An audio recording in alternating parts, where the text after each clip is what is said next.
Hi everybody, my name is Jamal Johnson, and over to my left here, this is Robert Pickell, the Flaming Sword himself from Facebook.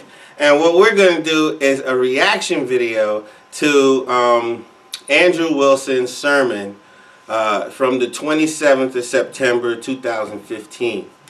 This takes place in Clifton Church,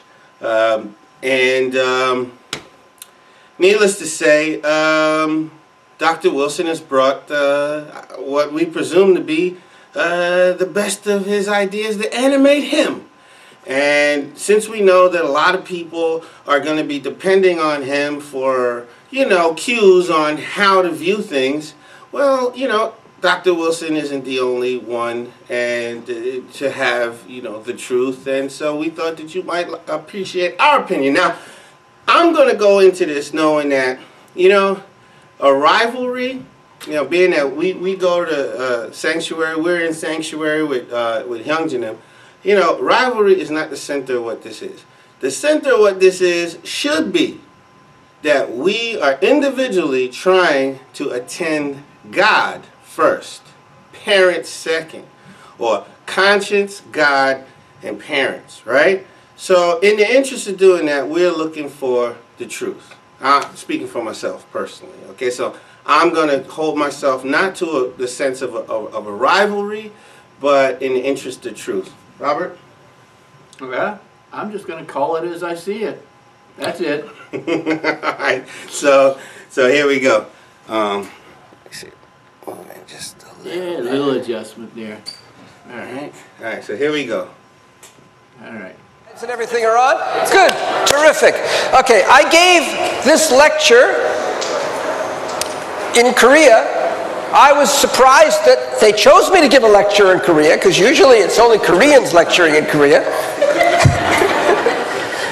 But somehow they had heard about me because I had been working on the Chambumogyang. So you heard a little excerpt from the Chambumogyang. The Chambumogyang is absolutely fantastic, and when it comes out, please everybody get a copy and study it, because it really explains the providence in detail, from your point of view, decade by decade, even what the different mottos mean, what the Father's different declarations mean, so many things. To swallow the process, but through understanding the Chambumogyang, these days, can't we do that with Father's words? About a few months ago, I had the occasion to write a little article about the only begotten daughter, which maybe some of you saw, and after that, I got invited to Korea. So I gave this talk in Korea. And suddenly, generally I'm just a UTS professor, and UTS professors usually stay buried up in their ivory tower up at UTS. But suddenly I find myself in the church, in the speaking circuit in the church. And this is the first church I've come to give this lecture since I debuted it in Korea, and then I shared it also in Las Vegas at the IPEC at the Leaders Conference there. So I hope that this is helpful to you. I know that New Jersey is on the front line, right next door to the Sanctuary people up in Pennsylvania. And, I think that it's important to understand the significance of True Mother at a time when we're only just getting to know her, really, because absolutely most of the time in our life in the church it's been Father. Father's always out. What a farce statement. We're only now beginning to know True Mother. That cuts to the quick of two things. Either we have been fed a false image of her for 50 years. or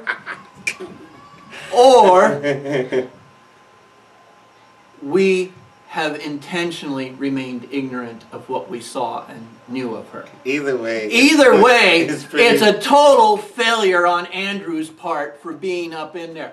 Which one of the two is it? Come on. Yeah. Is it we've been fed BS for 50 years, or is it that you are so blind and so ignorant especially the leadership in this, that you didn't even know who it was that is half the center of your whole purpose for existing. Come on, give me a break, you fool. Right. You know, what he says is like, mother wasn't the real mother until after father's dead. So now that after father's dead, now we get the real mother. So the other one's been fake? Well, it must be providential, right? That when your father's alive, your mother can't be her true self. See, because that's the way God did it. You and I could go on. We need to move this on. Otherwise, we'll... Front. Mother is in the background, and we didn't really know Mother. Now we're just getting to know her. Yeah, so mother's in the background, and we didn't really know mother. Bullshit. Okay. So, you know, if you don't have your spiritual reason for understanding true mother, then you're the one who, your prayer life is the thing that's been lacking, okay? It hasn't been, and he should not be trying to insinuate that it's father or providence or some other circumstance that has kept us from knowing mother. You know, also, Hyunjin has said, and it's just reality that whoever the Messiah is as a person, okay, is who he is. And who he is as an idea is something completely different. So many of us are not going to get to know Hak Jahan or Sun Myung Moon personally anyway. You know, and the subject is, what is God's heart and mind? What does God mean by sending these people? You know, I'm sure they have their private downtime when they have to be themselves and not be public. You know, Father tried to be public all the time, but he's still a person, you know. And the idea that we've been robbed because we didn't get to know Hak Jahan all these years. Well, that means, you know, that means you're from Missouri. You were a show me person from the beginning, and you didn't have any faith anyway. You have no relationship with the vertical concept. That means God's point of view of what the true mother is. Ask God what the true mother is first, and then look at the behavior of Hak Jahan. You know? What are you going to do? Like say, God is whatever Hak Jahan does? That's backwards, in my opinion. I just, some of this stuff, but didn't know her. She's in the background or whatever. Just before you start, one thing I want to say very clearly is back in 1984, over 4 days, I had very intense dreams when I was being born right out of mother. Full color, vivid. They're even beyond dreams. They're some of the most intense I ever had. I remember you telling me. Yeah. But to say that we don't know or have a relationship with mother after 50 years and that she was hidden in the background, well, like I said, I'll just call it what it is. He now has a PhD, but the BS was bullshit, and PhD here stands for piled higher and deeper. He has a PhD. Right, but that's all I hear from that. And now she's got to come out of the background. This sounds like somebody on a quest to prove themselves, like they've been oppressed for 50 years. Mm-hmm. If you look at True Mother and being the bride of Christ as oppression for 50 years, not even God can help you. And that's just the first 60 seconds of this thing, so let's keep going. Yeah. She's a different person. She's her own woman. She's not exactly like Father is.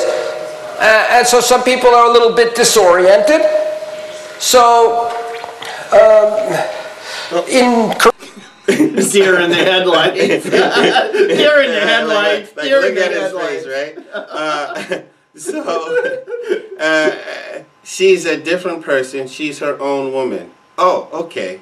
So she wasn't. She is the archetype of being her own woman, right? And that archetype shows all women for all humanity, for all posterity, right? For all humanity, for all posterity. that when you're expressing yourself, violating the decrees of your husband is fair game. Because you're expressing yourself. Because you're an individual. Well, what I'm catching from, I guess this is the first minute or so, is that, no, we didn't know Mother. She's hidden. And now from this last statement, it's almost like saying she was oppressed. She couldn't be herself.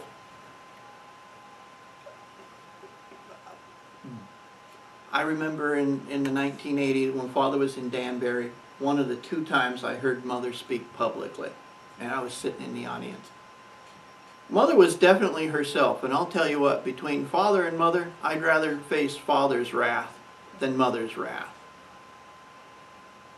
She didn't mince words, and she laid it out there. And she was putting names and people on notice back then. So don't anybody tell me that she was some oppressed lady.